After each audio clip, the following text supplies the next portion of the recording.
अखिलेश यादव के इस बयान पर भाजपा सांसद सुब्रत पाठक ने बयान दिया है। कहा है कन्नौज से चुनाव लड़ने का बयान हताशापूर्ण है। अखिलेश की पार्टी के कई लोग भाजपा के संपर्क में हैं, ये बात उन्होंने कही। भाजपा के सांसद सुब्रत पाठक ने आगे कहा कि कभी भी सपा से जुड़े लोग भाजपा ज्वाइन कर सकते हैं, पार्टी में टूट ना हो इसलिए इस तरह का बयान दिया होगा।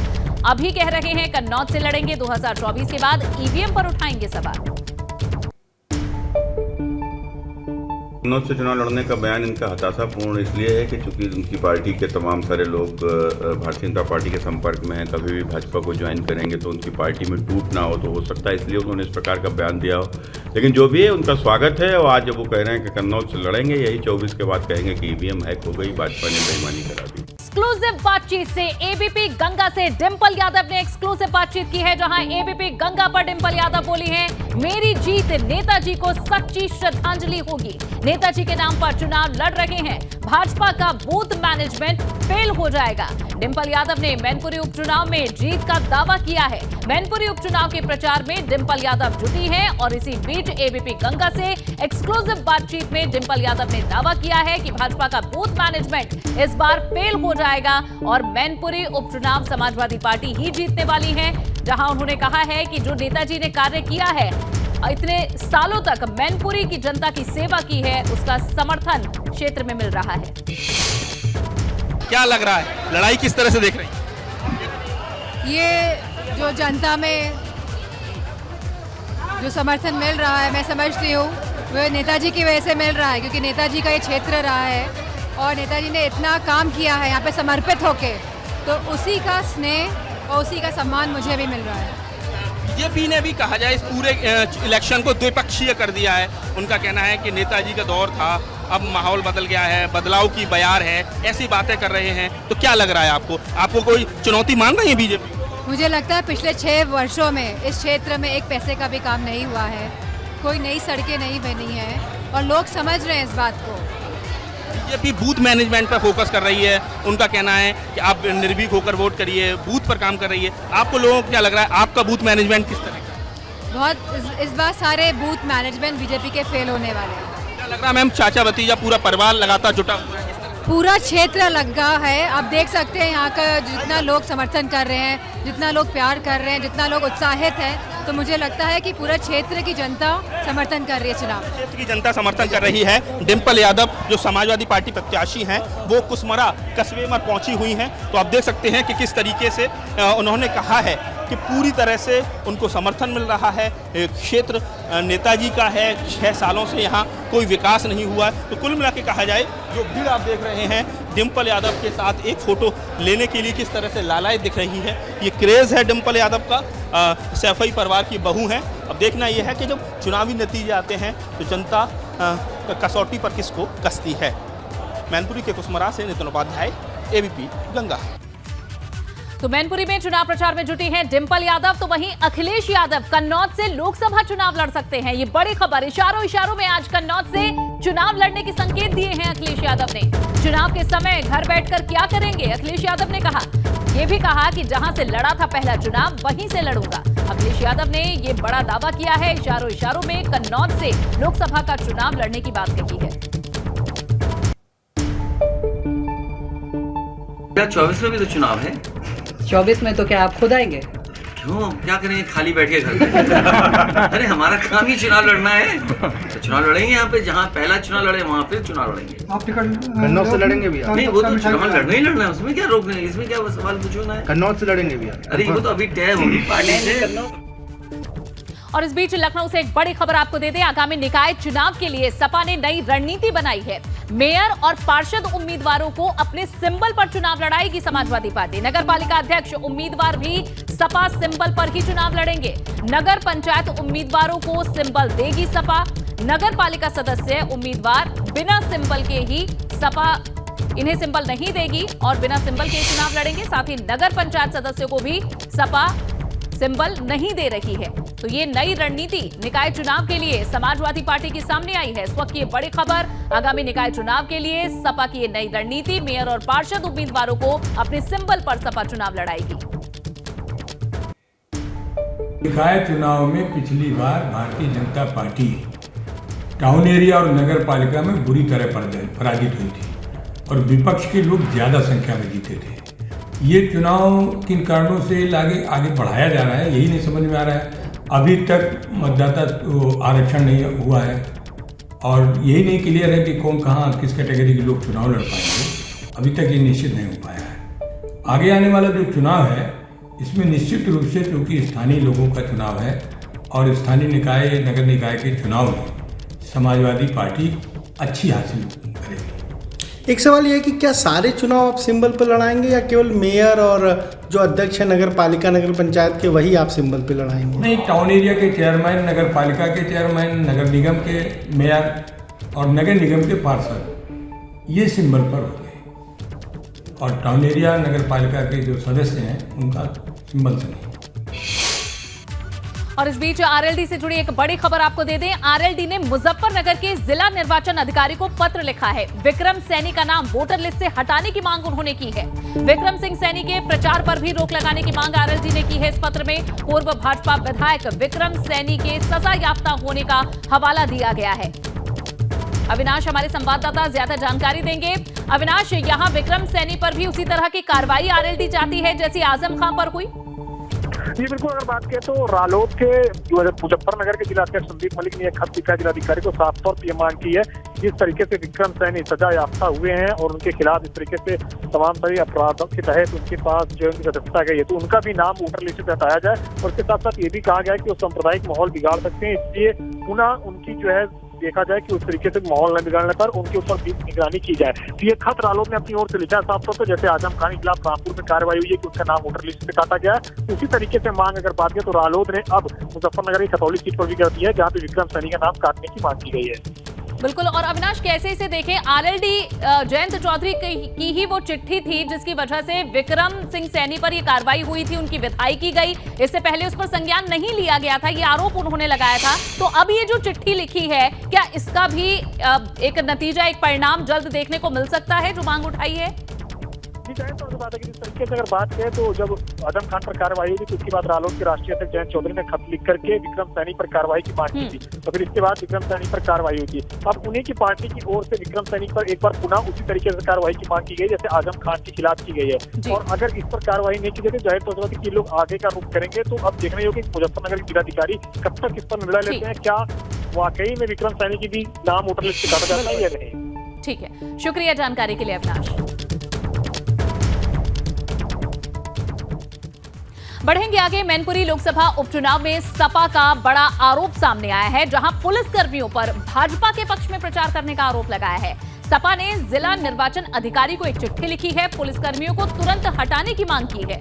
ये वो चिट्ठी है जिसमें मांग की गई है कि पुलिसकर्मियों को हटाया जाए। पुलिसकर्मियों पर भाजपा के पक्ष में प्रचार करने का आरोप लगाया गया है। मैनपुरी लोकसभा उपचुनाव में सपा ने ये बड़ा आरोप लगाया है और इस बाबत चिट्ठी भी सपा ने जिला निर्वाचन अधिकारी को लिखी है।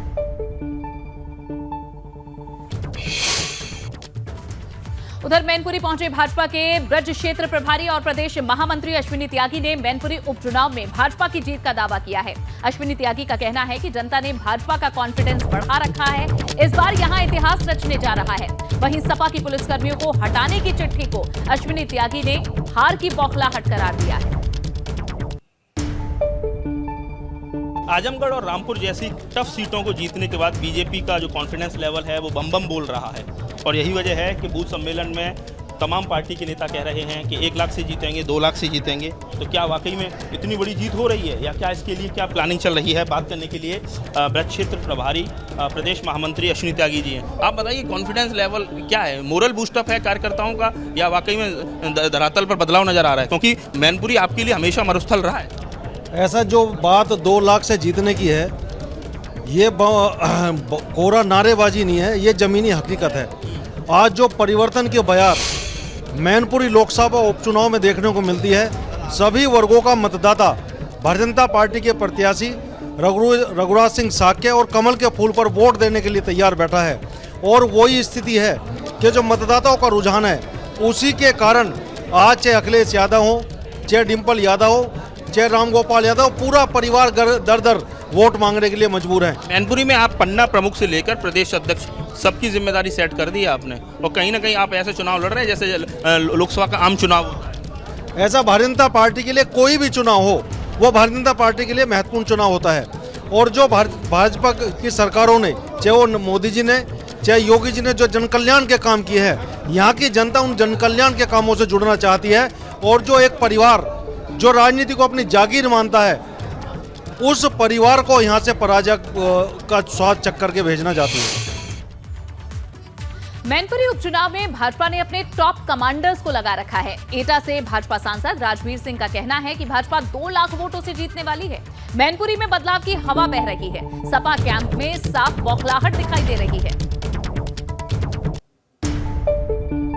मैनपुरी लोकसभा उपचुनाव को लेकर भारतीय जनता पार्टी ने पूरी तरह से किलेबंदी कर दी है। बूथ मैनेजमेंट पर सबसे ज़्यादा फोकस है। हमारे साथ बात करने के लिए एटा सांसद राजवीर सिंह और राजू भैया हैं। सर, सारे टॉप कमांडर्स उतार दिए हैं, बड़े लीडर्स की ड्यूटी लगा दी गई है, क्या देख रहे हैं? कुछ बदलाव हो पाएगा इस बार? भारतीय जनता पार्टी छोटा हो या बड़ा हो, चुनाव गंभीरता से लेती है। और किलेबंदी की जहाँ बात कर रहे हैं, किलेबंदी तो ऑलरेडी मैनपुरी की हो चुकी है। प्रधानमंत्री ने कहा था कि कांग्रेस मुक्त भारत, तो वो तो हो गया। हम सब चाहते हैं कि इस बार सपा मुक्त मैनपुरी हो, और निश्चित रूप से मैनपुरी सपा मुक्त हो जाएगी। इस बार भाजपा का पिता ही जीतेगा। बीजेपी के नेताओं का कॉन्फिडेंस लेवल बड़ा हाई है, चेहरे पर कॉन्फिडेंस नजर आ रहा है। तो ये क्या कॉन्फिडेंस, रामपुर आजमगढ़ जैसी टफ सीटें आपने निकाल ली हैं, इस वजह से क्या लग रहा है? इस कॉन्फिडेंस की वजह वो भी निकल आई है। कॉन्फिडेंस की वजह यह है कि हमने जमीन पर विकास कार्य किया है और लोगों ने उसको पसंद किया है, अपनी अपनी मोहर लगाई है। और इसीलिए जिन्होंने कभी वोट नहीं दिया था पार्टी को, उन्होंने वोट देने का काम किया है, जिसके कारण चुनाव 17 का हो या 19 का हो या 22 का हो या 24 का हो, आगे माने हम हर चुनाव को बड़ी मार्जिन से और ज़्यादा सीटों के साथ जीतेंगे। अपने जो प्रत्याशी हैं उनको तो पहले ही मैनपुरी सांसद घोषित कर दिया, अभी तो 8 तारीख का इंतजार करना चाहिए था। वो तो एक औपचारिकता होगी, औपचारिकता हो, काउंटिंग होगी, वो तो पोलिंग तो मोहर लगा दी। देहरादून से इस वक्त की एक बड़ी खबर आपको दे दें। उत्तराखंड में पूर्व विधायकों का बड़ा संगठन बना है, जिसमें भाजपा, कांग्रेस और यूकेडी के पूर्व विधायक जुड़े हैं। इससे अहम मुद्दों पर सरकार के कामकाज को उजागर करेगा ये संगठन। जहां पूर्व विधायक लाखीराम जोशी बने हैं इस संगठन के अध्यक्ष। त्रिवेंद्र रावत के खिलाफ मोर्चा खोल चुके हैं लाखीराम जोशी। 35 पूर्व विधायकों ने आज देहरादून में एक बैठक की। संगठन में पूर्व विधायक हरक सिंह रावत भी शामिल हैं। संगठन में प्रणव सिंह चैंपियन भी शामिल हैं। साथ ही देशराज करनवाल, मातबर करांडी भी इस संगठन से जुड़े हुए हैं। भीमलाल आर्य समेत यूकेडी के पूर्व विधायक भी संगठन में शामिल हैं। और ज्यादा जानकारी विनोद हमारे संवाददाता देंगे। विनोद, एक बार विस्तार से बताएं कि इस संगठन को बनाने का मकसद क्या है? जी देखिए, लाखीराम जोशी पूर्व विधायक भी हैं और आज उन्हीं की अगुवाई में एक बड़ा संगठन पूर्व विधायकों का यहाँ पर बना है, जिसका नाम उत्तराखंड पूर्व विधायक संगठन रखा गया है। मंशा साफ है और ये तमाम जितने भी विधायक हैं, जिसमें भाजपा के हैं, कांग्रेस के हैं, उत्तराखंड क्रांति दल के जो पूर्व विधायक हैं, उनका एक बड़ा संगठन बनकर तैयार हुआ है।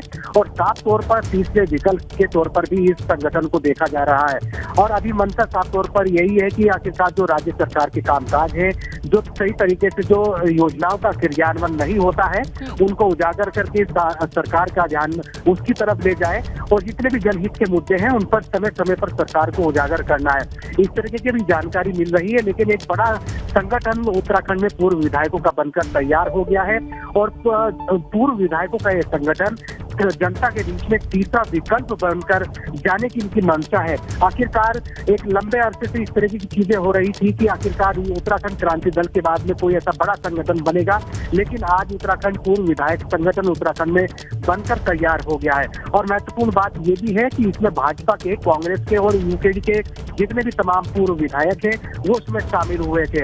और ये लाखीराम जोशी ये वही शख्स हैं जो त्रिवेंद्र रावत के समय में, जिन्होंने त्रिवेंद्र रावत के खिलाफ हल्ला बोल किया था, उन्होंने उनके खिलाफ मोर्चा खोला था कि विकास के कार्य नहीं होते हैं और मुख्यमंत्री पद से इस्तीफा दे देना चाहिए। लेकिन आज उन्हीं की अगुवाई में, यानी लाखीराम जोशी की अगुवाई में उत्तराखंड पूर्व विधायक संगठन का गठन यहाँ पर कर दिया गया है और तीसरे विकल्प के तौर पर भी ये जनता के बीच में जाने की मंशा है। जी विनोद, शुक्रिया इस पूरी जानकारी के लिए। तो भाजपा, कांग्रेस, यूकेडी के पूर्व विधायकों ने मिलकर ये संगठन बनाया है। अहम मुद्दों पर सरकार का ध्यान खींचा जाएगा, उन योजनाओं को पटल पर रखा जाएगा जिनमें जरूरत है सुधार की या फिर जहां कार्य नहीं हो रहा।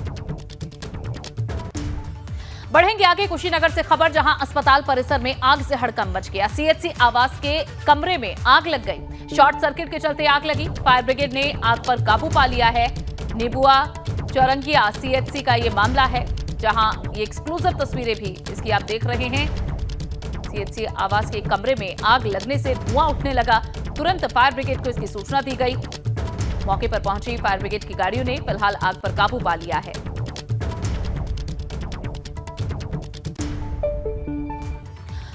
बढ़ेंगे आगे कानपुर से एक और बड़ी खबर, जहां दबंगों ने वैन के ड्राइवर को पीटा है। वैन में सवार महिला की भी पिटाई की गई है।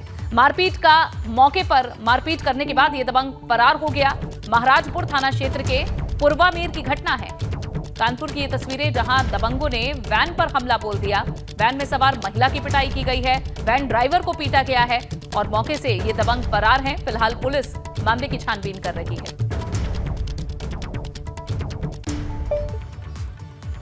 और कानपुर देहात से भी एक खबर मिल रही है। रेलवे प्रशासन की बड़ी लापरवाही यहां देखने को मिली। ट्रेन के नीचे से निकलते दिखे महिला और बच्चे।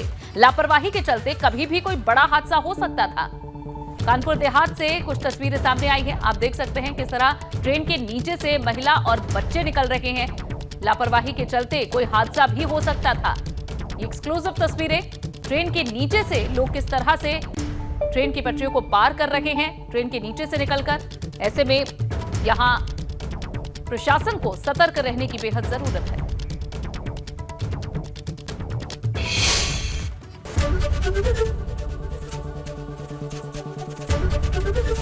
एबीपी गंगा, खबर आपकी, जुबान आपकी।